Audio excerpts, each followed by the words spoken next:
Hello ನಮಸ್ಕಾರ ಸ್ನೇಹಿತರೆ, ನಿಮ್ಮೆಲ್ಲರಿಗೂ ಸುಧಾಲೋಕ ಮೋಟಿವೇಶ್ನಲ್ ಚಾನಲ್ಗೆ ಸ್ವಾಗತ. ವೀಕ್ಷಕರೇ, ಇಂದಿನ ವಿಡಿಯೋದಲ್ಲಿ ರೇಷನ್ ಕಾರ್ಡ್ ತಿದ್ದುಪಡಿ 2026 ಪಡಿತರ ಚೀಟಿಯಲ್ಲಿ ಹೆಸರು ವಿಳಾಸ ಬದಲಾವಣೆಗೆ ಮಾಡುವುದು ಹೇಗೆ ಮತ್ತು ಹೊಸ ಪಡಿತರ ಚೀಟಿ ಅರ್ಜಿ ಯಾವಾಗ ಅಂತ ತಿಳಿದುಕೊಳ್ಳೋಣ. ಇಂದಿನ ದಿನಗಳಲ್ಲಿ ರೇಷನ್ ಕಾರ್ಡ್ ಕೇವಲ ಅಕ್ಕಿ ಪಡೆಯುವ ದಾಖಲೆಯಾಗಿ ಉಳಿದಿಲ್ಲ. ಸರ್ಕಾರದ ಗೃಹಲಕ್ಷ್ಮಿ, ಅನ್ನಭಾಗ್ಯದಂತಹ DBT ಯೋಜನೆಗಳ ಲಾಭ ಪಡೆಯಲು ಇದು ಅತ್ಯಗತ್ಯ. ನಿಮ್ಮ ಪಡಿತರ ಚೀಟಿಯಲ್ಲಿ ಸಣ್ಣ ತಪ್ಪುಗಳಿದ್ದರೂ ಸರ್ಕಾರಿ ಸೌಲಭ್ಯಗಳಿಂದ ನೀವು ವಂಚಿತರಾಗಬಹುದು.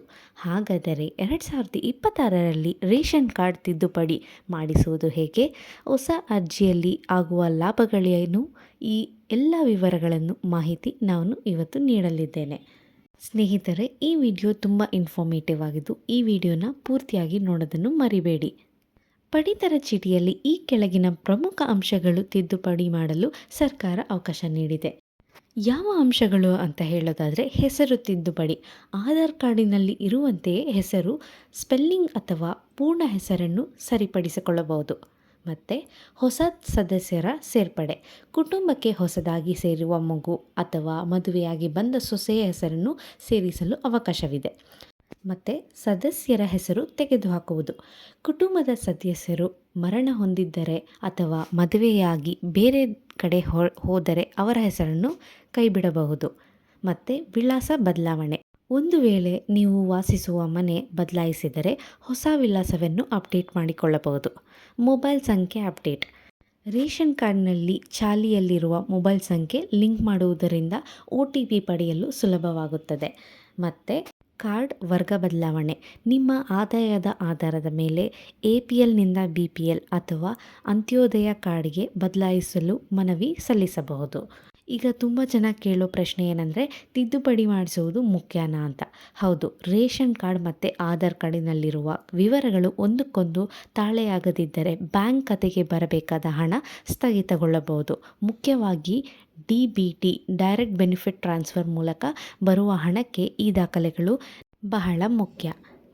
ಹಾಗಾದರೆ ಈ ತಿದ್ದುಪಡಿ ಮಾಡುವುದಕ್ಕೆ ಅಗತ್ಯವಿರುವ ದಾಖಲೆಗಳ ಪಟ್ಟಿ ಯಾವುದು, ಅಂದರೆ ಡಾಕ್ಯುಮೆಂಟ್ಸ್ ಯಾವುದೆಲ್ಲ ರಿಕ್ವೈರ್ ಆಗುತ್ತೆ ಅಂತ ನೋಡೋದಾದರೆ, ತಿದ್ದುಪಡಿಗೆ ಈ ಕೆಳಗಿನ ದಾಖಲೆಗಳನ್ನು ನೀವು ಸಿದ್ಧಪಡಿಸಿಕೊಳ್ಳಬೇಕು. ಯಾವುದಂದರೆ ಆಧಾರ್ ಕಾರ್ಡ್, ಪ್ರಮುಖ ಗುರುತಿನ ಚೀಟಿ ಮತ್ತು ವಿಳಾಸ ಪುರಾವೆ. ಮತ್ತು ಜನನ ಪ್ರಮಾಣ ಪತ್ರ, ಹೊಸದಾಗಿ ಮಗುವಿನ ಹೆಸರು ಸೇರಿಸಲು ಕಡ್ಡಾಯವಾಗಿ ಬೇಕು. ಮತ್ತು ಮರಣ ಪ್ರಮಾಣ ಪತ್ರ, ಮೃತಪಟ್ಟ ಸದಸ್ಯರ ಹೆಸರನ್ನು ತೆಗೆದುಹಾಕಲು. ಮತ್ತು ವಿವಾಹ ಪ್ರಮಾಣ ಪತ್ರ, ಮದುವೆಯ ನಂತರ ಪತಿಯ ಹೆಸರು ಸೇರಿಸಲು ಅಥವಾ ವರ್ಗಾಯಿಸಲು ಬೇಕಾದ ಡಾಕ್ಯುಮೆಂಟ್. ಮತ್ತು ನಿವಾಸ ದೃಢೀಕರಣ, ಹೊಸ ವಿಳಾಸವನ್ನು ಅಪ್ಡೇಟ್ ಮಾಡಲು ಬೇಕಾಗುತ್ತೆ. ಮತ್ತು ಹಳೆಯ ರೇಷನ್ ಕಾರ್ಡ್ ಮೂಲ ದಾಖಲೆಗಳ ಪರಿಶೀಲನೆಗಾಗಿ. ತಿದ್ದುಪಡಿ ಅರ್ಜಿ ಸಲ್ಲಿಸುವ ಸುಲಭ ವಿಧಾನ ಯಾವುದು? ಆನ್ಲೈನ್ ಮೂಲಕ ಕೂಡ ನೀವು ತಿದ್ದುಪಡಿ ಮಾಡಿಕೊಳ್ಬೋದು. ಫಸ್ಟ್ ನೀವೇನು ಮಾಡಬೇಕಂದ್ರೆ, ಆಹಾರ ಮತ್ತು ನಾಗರಿಕ ಸರಬರಾಜು ಇಲಾಖೆ ಅಧಿಕೃತ ವೆಬ್ಸೈಟನ್ನು ಆನ್ಲೈನಲ್ಲಿ ಲಾಗಿನ್ ಮಾಡಬೇಕು. ಮತ್ತು ಈ ಸೇವೆಗಳು, ಈ ಸರ್ವಿಸಸ್ ವಿಭಾಗದಲ್ಲಿ ತಿದ್ದುಪಡಿ ಆಯ್ಕೆಯನ್ನು ಆಯ್ಕೆ ಮಾಡ್ಕೋಬೇಕು. ನಂತರ ನಿಮ್ಮ ಪಡಿತರ ಚೀಟಿ ಸಂಖ್ಯೆ ಮತ್ತು ಆಧಾರ್ ಸಂಖ್ಯೆಯನ್ನು ನಮೂದಿಸಬೇಕು. ಯಾವ ಬದಲಾವಣೆ ಬೇಕೋ ಅದನ್ನು ಸರಿಪಡಿಸಿ ಸಂಬಂಧಿತ ದಾಖಲೆಗಳನ್ನು ಸ್ಕ್ಯಾನ್ ಮಾಡಿ ಅಪ್ಲೋಡ್ ಮಾಡ್ಕೋಬೇಕು. ಕೊನೆಯದಾಗಿ ಅರ್ಜಿ ಸಲ್ಲಿಕೆಯಾದ ನಂತರ ಬರುವ ಆನ್ಲೈನ್ ಅಕ್ನಾಲೇಜ್ಮೆಂಟ್ ಪತ್ರಿಕೆಯನ್ನು ಡೌನ್ಲೋಡ್ ಮಾಡಿಕೊಳ್ಳಬೇಕು. ಇದಿಷ್ಟು ಡೀಟೇಲ್ಸ್ ಆನ್ಲೈನ್ನಲ್ಲಿ ನೀವು ತಿದ್ದುಪಡಿ ಮಾಡೋದಿದ್ದರೆ ಇದೆಲ್ಲ ಅಗತ್ಯವಾಗಿರುತ್ತದೆ. ಮತ್ತು ಆಫ್ಲೈನಲ್ಲಿ ಮಾಡೋದಾದರೆ ನಿಮ್ಮ ಹತ್ತಿರದ ಗ್ರಾಮ 1, ಕರ್ನಾಟಕ 1 ಅಥವಾ ಬೆಂಗಳೂರು 1 ಕೇಂದ್ರಗಳಿಗೆ ಭೇಟಿ ನೀಡಬೇಕು. ಅಲ್ಲಿ ಆಹಾರ ಶಾಖೆಯ ಅಧಿಕೃತ ಅಗತ್ಯ ದಾಖಲೆಗಳನ್ನು ನೀಡಿ ತಿದ್ದುಪಡಿಯನ್ನು ಮಾಡಿಸ್ಕೊಳ್ಬಹುದು. ಈ 2026ರಲ್ಲಿ ಹೊಸ ಪಡಿತರ ಚೀಟಿ ಅರ್ಜಿ, ನ್ಯೂ ರೇಷನ್ ಕಾರ್ಡ್ ಅಪ್ಲಿಕೇಶನ್ ಯಾವಾಗ ಅಂತ ಕೇಳೋದಾದರೆ, ಅನೇಕ ಜನರು ಹೊಸ ರೇಷನ್ ಕಾರ್ಡಿಗಾಗಿ ಕಾಯುತ್ತಿದ್ದಾರೆ. ಸರ್ಕಾರವು ಕಾಲಕಾಲಕ್ಕೆ ಹೊಸ ಅರ್ಜಿಗಳನ್ನು ಆಹ್ವಾನಿಸುತ್ತದೆ. ಮದುವೆಯಾದ ಹೊಸ ದಂಪತಿಗಳು ಮತ್ತು ವಿಭಕ್ತ ಕುಟುಂಬಗಳು ಹೊಸ ಕಾರ್ಡ್ಗೆ ಅರ್ಜಿ ಸಲ್ಲಿಸಲು ಅರ್ಹರಾಗುತ್ತಾರೆ. 2026ರ ಹೊತ್ತಿಗೆ ಹಂತ ಹಂತವಾಗಿ ಜಿಲ್ಲೆವಾರು ಹೊಸ ಅರ್ಜಿ ಸಲ್ಲಿಕೆ ಪ್ರಕ್ರಿಯೆ ಆರಂಭವಾಗುತ್ತದೆ.